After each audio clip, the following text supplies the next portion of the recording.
Good morning. Hello guys, nandito ako sa mga tanim ko kasi pag panay ang ulan, ang daming uod na naglalabasan.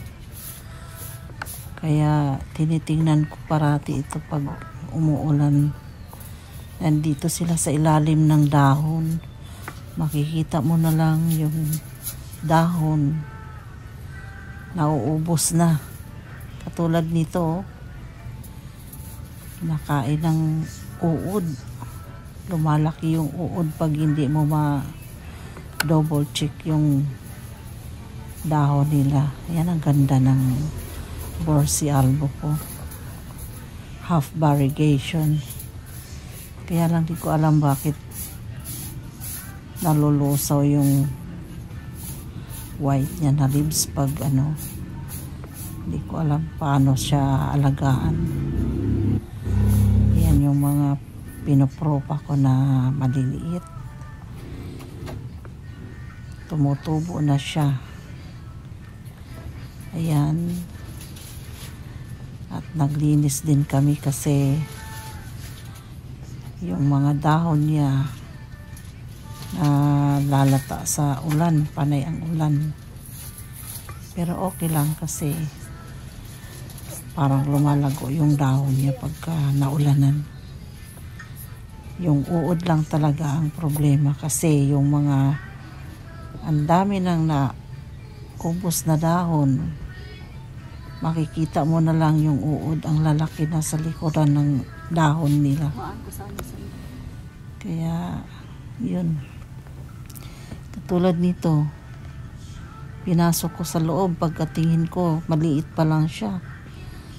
Wala luto na yun, ay naubos na yung dahon niya. Sayang kasi malaki pa naman yung leaves niya. Ito yung bagong sibol. Ayan, ito si Golden Pothos Neon. Malalaki yung leaves niya. Bali, umaabot na siya ng 1 dangkal mahigit. Yan. Yung ibang dahon niya, hindi ko alam bakit nagkakaroon siya ng butas. Bukod sa kinakain ng uod, para siyang naluluto. Kaya pinasok ko siya kasi nauulanan.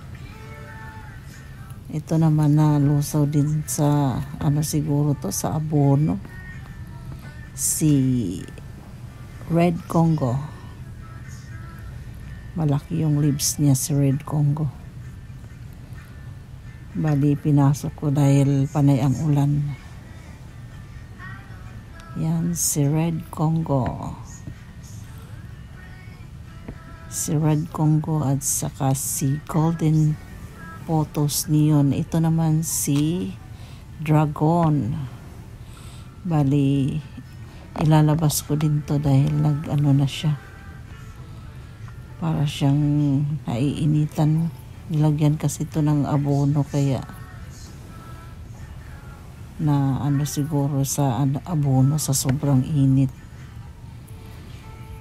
Ayan siya. Ang ganda ng leaves niya. Malaki na yung leaves niya. Kaya ilalabas ko din ito para